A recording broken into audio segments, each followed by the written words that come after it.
Hi, I'm Benny Agosto Jr., managing partner of the law firm of Abraham Watkins in Houston, Texas. But my story does not start there.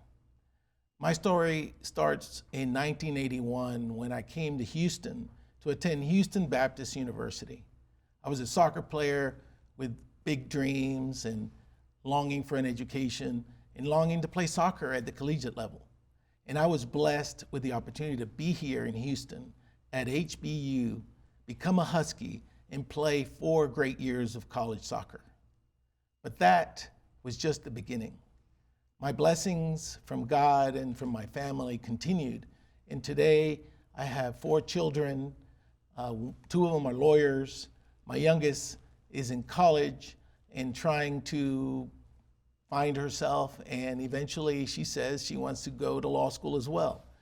And I see that as a great blessing because law school, the opportunity to become a lawyer, has given me even more doors to go through to help others and to be in a position of blessing.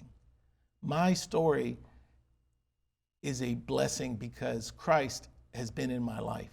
And through the ups and downs and travels of my life, I have a story of mercy, of love, of forgiveness, and more importantly, salvation. And when I put all that together, I do it all for the glory of God.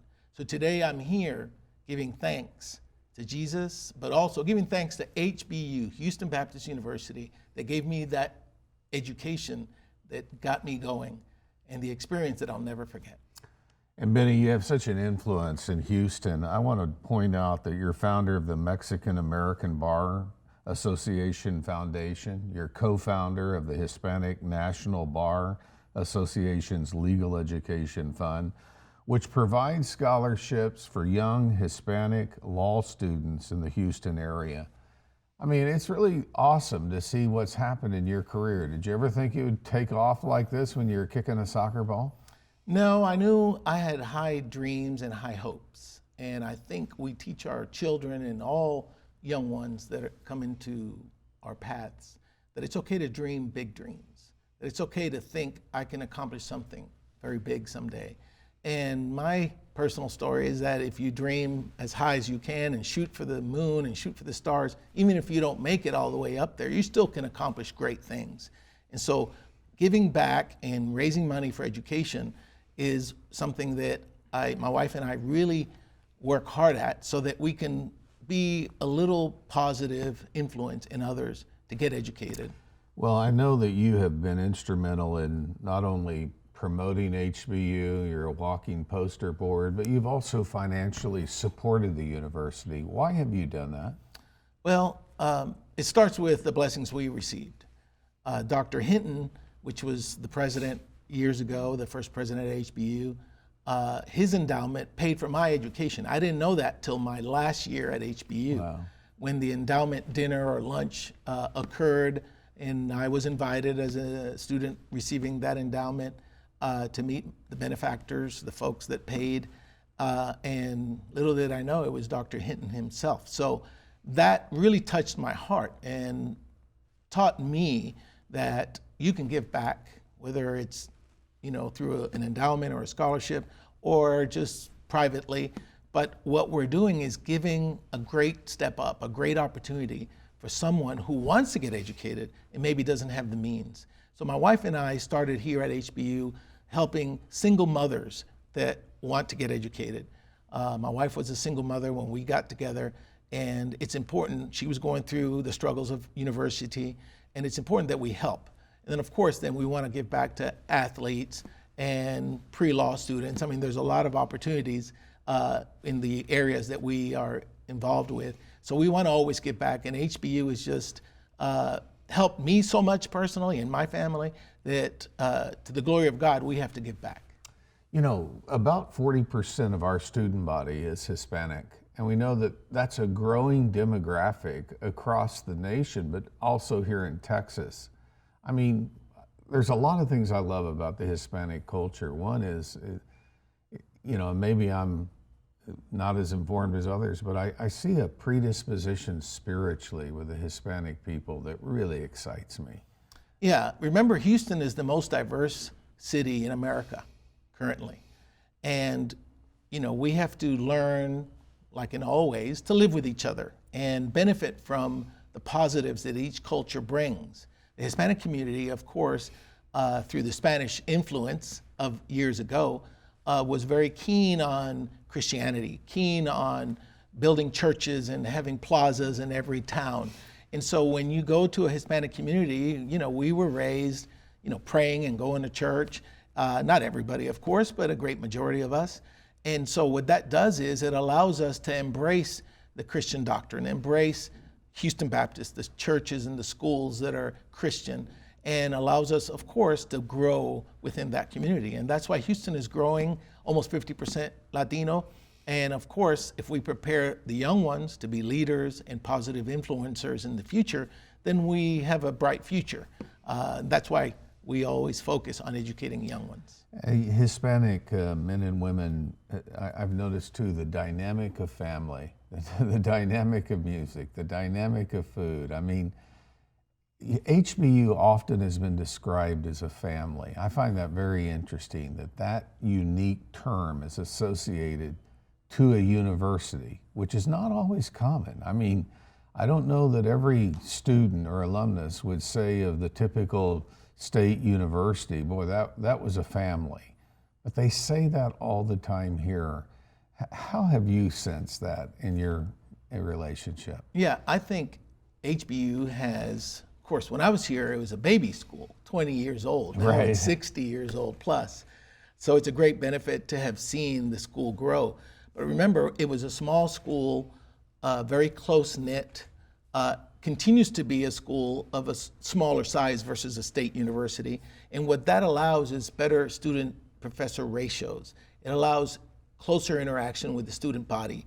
It allows the student senate to be the leaders of the school, but very close to the population of the school students. So it allows us to be close because it's a Christian school. We can be open about our love for each other. We can be open about the love for Christ. And it allows us opportunities to interact in a way that other, state schools don't have. If you go to a state school and you want to be in a Christian club, you got to go to a small classroom back somewhere in the back room. Nothing against that. I'm not Right. criticizing, Sure. but my point is at HBU you can openly profess your love for Christ, and then the brother and sisterhood of Christ can be shown throughout our family, our student family. So that's a big plus. It's a big plus. I mean, and as you have seen the growth of HBU from when you were here to current, I mean, what's been your observation, just standing, watching what's happened? Well, it's enlightening to me because remember when we were here 40 some years ago, it was a small campus, a lot of land, and we would play soccer in every field we can find.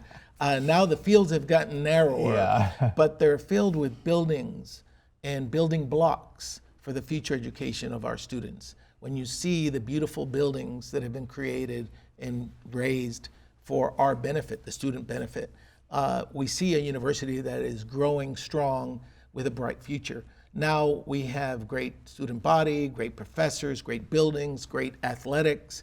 The combination is what really makes for a good university.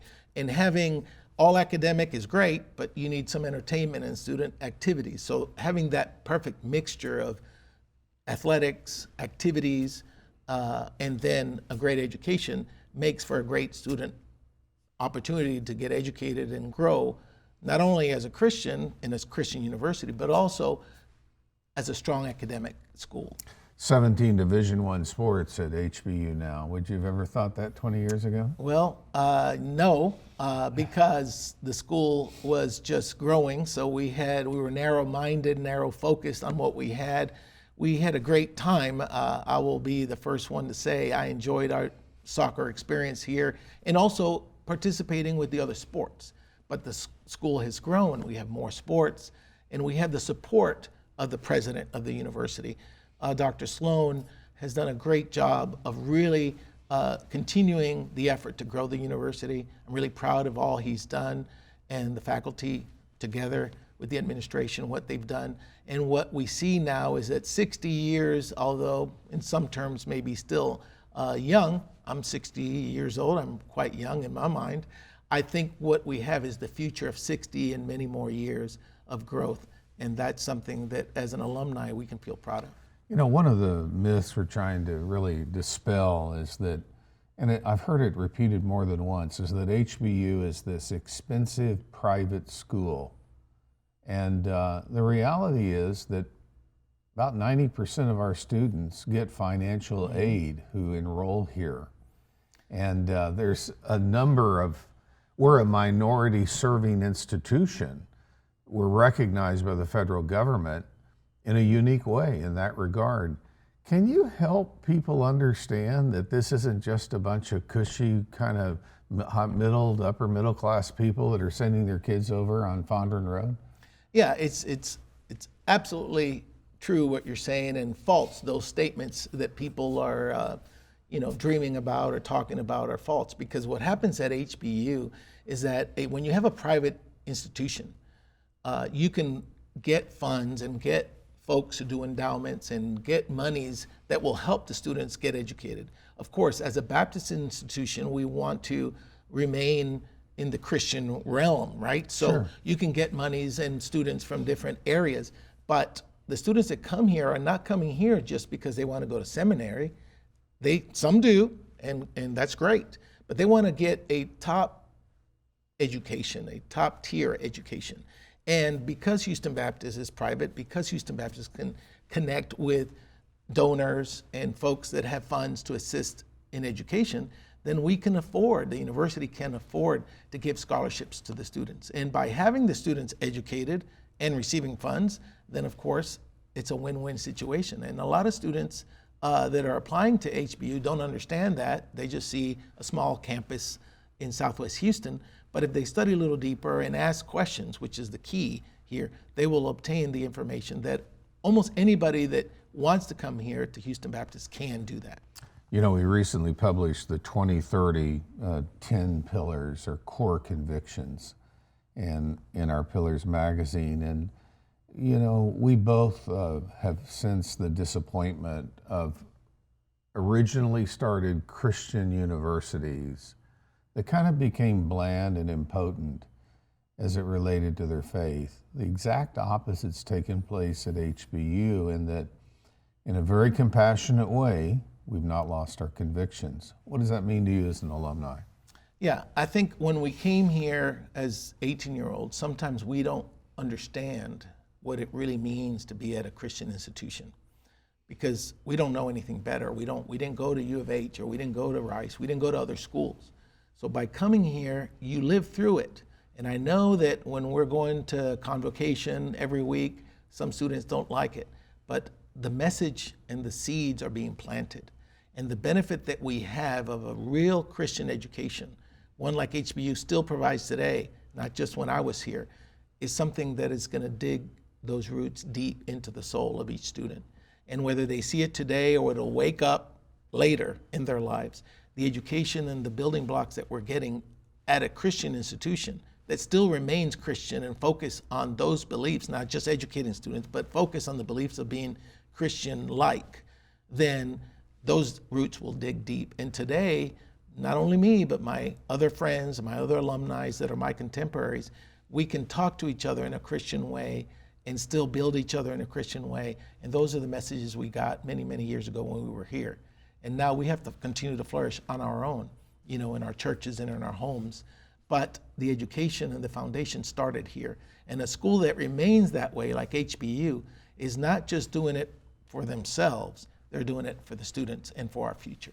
You know, many often think that an environment at the university where you're getting drunk and high and you're going from one relationship to another, and then later you propel yourself into a career, you don't have any values, you don't really understand those spiritual moorings of a really good morality, honesty, and then you get in this big career. And I understand why the numbers are that they are of alcohol abuse and drug abuse and the 50% of marriages that are crashing, and then parents, then you become a parent, whole new dimension, because My kids primarily watched what I did more than they listened to what I said. You know, how in the law world, I mean, that's a strong, demanding career. And I'm sure you've seen a cascade of individuals that are lawyers, and I know we have certain lawyer jokes that aren't really applicable to everybody, but how important is that faith now in Benny Agosto's life, doing what you're doing as a lawyer, the business you build, et cetera? Yeah, let me tell you one secret that a lot of us, whether you're in the law or you're in any business, in any career path, the secret is that when you make up your mind that you're going to be the best in your career, or you're going to be the hardest worker in your career, whether it's the law or otherwise, you have to have that conviction that you're going to do it as a Christian man or woman. Because it's very easy to stray because the pressures of your job or the pressures of the career are pulling you. But if you say, I'm going to be a Christian lawyer, I'm going to be a Christian man of God or woman of God, and everything I do is going to be for God's glory, that keeps you in that narrow path. And yes, there's pressures. You're getting knocked left and right. And I always tell people, my journey is not in a straight line. My journey has been to and fro, but I'm always headed towards Christ. And then at the end, when I reach, success with God's help, I can look back and say, despite every wave, every storm, every wind that came against me, you were more powerful. Jesus is the one who helped me get through it. So yes, we are going to face all kinds of challenges in our careers, in our business, in the law, in the court, talking to juries. Think of all the challenges that lawyers face, and I face them all as a trial lawyer. Sure. But in my mind, the job becomes easier because I have been focused on saying, I am grounded in Christ, and I'm going to live a life, even as a lawyer, quote, Christian lawyer, right? I'm going to live my life in a way that's honorable and for the glory of God. And when you do it that way, then the challenges become easier to deal with, and you can see yourself in a successful situation. You know, in late 1983, Bill Bright, the founder of Campus Crusade, had Billy Graham come to a city, and a number of us as leaders were there. I was a young leader, and I'll never forget, it was freezing out. Nobody even knew Billy was in town. And Billy got up and spoke to us, and he said that he tried to live his life in analogous to Jesus' prayer in John 15 through 17. For their sakes, I sanctify myself. I set myself apart. Billy's challenge to us that night was live a life of Christian distinction for the sake of others around you too. Mm-hmm. And a father never crashes alone. He crashes his wife, he crashes his kids. We have this exponential ring all around us, whether we realize it or not. You have decided to live that Christian conviction as a lawyer, and then you're really associated with the church. Tell me about that. Yeah, I'm I hate to say it, the chairman of the board. That sounds too important, but I'm the chair of our church board. I go to Foundry Methodist, United Methodist Church here in town, in Houston. My wife and I have been going there. We got married there. We baptize our children there. So we're very committed to our church, and we're committed in all ways, in leadership and in supporting the church financially. But more importantly, I say I have the easiest job in the church because I don't have to preach, I don't have to do anything. I just run a good meeting. So I really enjoy that. But the pastors of the church really like me in that role because I've been in leadership. I know how to run a meeting. Sure. And I'm good about timing things. They don't go overboard too long, or I get them presenting timely. So it works out, but that's just I'd say the easy part of being at church. We have really developed now, like all churches these days, an online presence. We have several campuses, and we're trying to do God's work by sharing the good news of Christ in our community. And we also have a foundation that my wife and I are members on that board, trying to help those in need. So it's been a journey, and I believe even in the law, it's been my my Christian journey, my spiritual journey to become a lawyer, but also with that knowledge and opportunity to help others, whether it's in boards or in churches or universities, obviously, but also the community. That's so beautiful. Benny, I want you to look in that camera, and there's a parent or grandparent that's thinking about sending their son or grandson or granddaughter or daughter to HBU. Tell them why they should make HBU their choice. Yeah, and I brought with me a little verse that I want to share. Good. It's important because in 2 Timothy 1:7, and I want to share this, God has not given us the spirit of fear and timidity, to be afraid, but of power, love, and self-discipline. And I love that verse because Jesus is telling us, you don't be afraid to engage in an opportunity of a Christian education. Don't be afraid to bring your children to Christ or your young ones to Christ. What you have to say is, I'm going to do something that's going to transform my child or my grandchild, but also it's going to transform the community that we live in, because a student with an education cannot be stopped. My parents always said, get an education, nobody will take that away from you, because they didn't have that blessing. And so today, I give you the exhortation, the strength to say, I'm going to look into HBU and I'm going to take my child there for God's glory. And I promise you, you will not regret that. Well said, Benny. I always like talking to you. You're a fireball.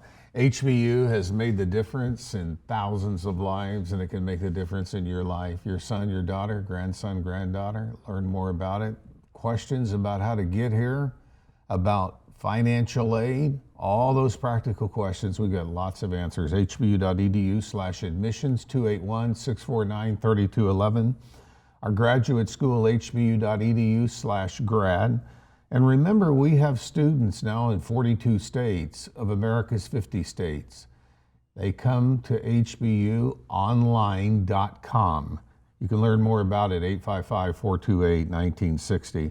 And I just want to pause for a minute and just acknowledge, we've heard the testimony of Benny, who, like many of us, my wife right now preparing our taxes, and told me yesterday the amount of money we gave to charity. Boy, I want to tell you, it blessed my heart. You know, Benny, I live with a clear conscience that from the day I started making money to today, my tithe has gone to the Lord. And I'm not taking what's His. And you know what's cool? He owns it all, right? And we are simply managers. And so thank you for your giving to HBU. And men and women, I want to encourage you, make an investment in the future of young people through giving to HBU. hbu.edu/giving, 281-649-3222. Man, I love you. Keep on burning, man. Keep the fire going. We are so proud of you. So what a gift you are to the world, and we're just with you all the way. Thanks so much for being here. Thank you, and God bless you too.